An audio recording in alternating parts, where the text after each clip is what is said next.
We are closely monitoring Tropical Storm Debby on this Saturday night, and we are in the cone of Debby. So the last update we got from the National Hurricane Center was at 8 p.m. It is swirling out there in the Gulf. It's bringing some severe weather to parts of southeast Florida. Look at that. That's a tornado warning over near the Palm Beach County area. So we'll keep an eye on that. But these are the bands that could eventually move into the first coast and bring us that severe weather risk. Right now, we have the hurricane hunters out there getting an eye on this system and collecting information. But what we know so far is that it's going to continue to move out over the Gulf, and it will continue to strengthen as it does so.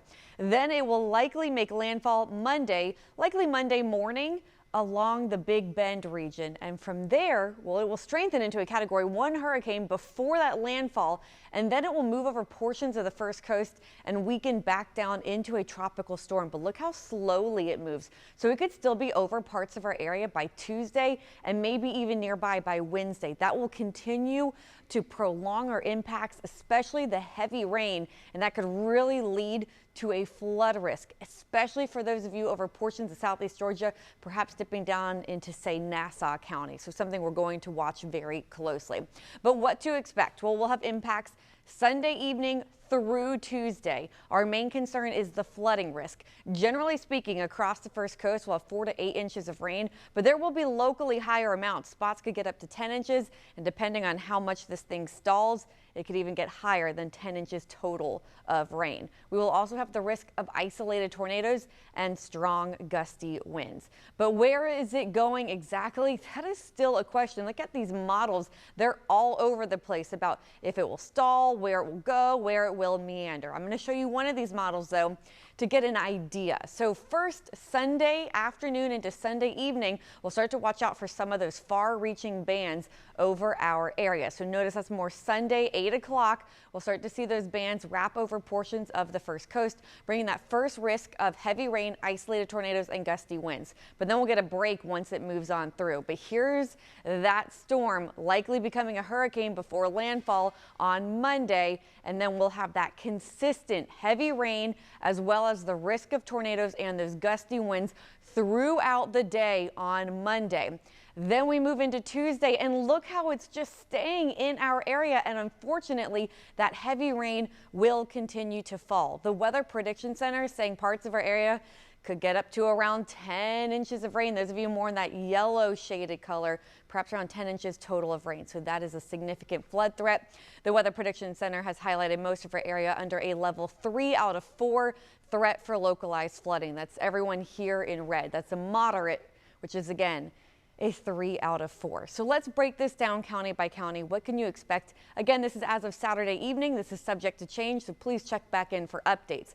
But for Baker, Union, Bradford, and Columbia County, we're expecting your worst weather Monday morning through Monday afternoon. Your wind gusts could be 40 to 60 miles an hour. You could get 5 to 8 inches of rainfall, and again, those possible tornadoes.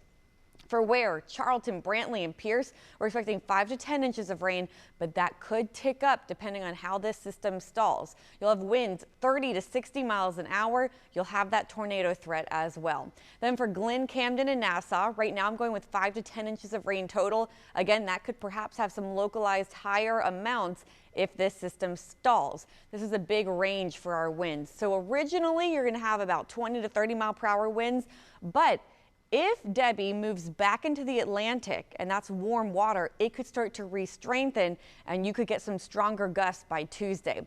You'll also have that tornado threat. For Duval County, we expect the worst weather to be Monday morning through Monday evening, so generally speaking Monday, because that's our main tornado threat for Duval. I think we'll get the highest amount of rain on that day on Monday, and we're right now expecting about 4 to 7 inches of rainfall total for Duval.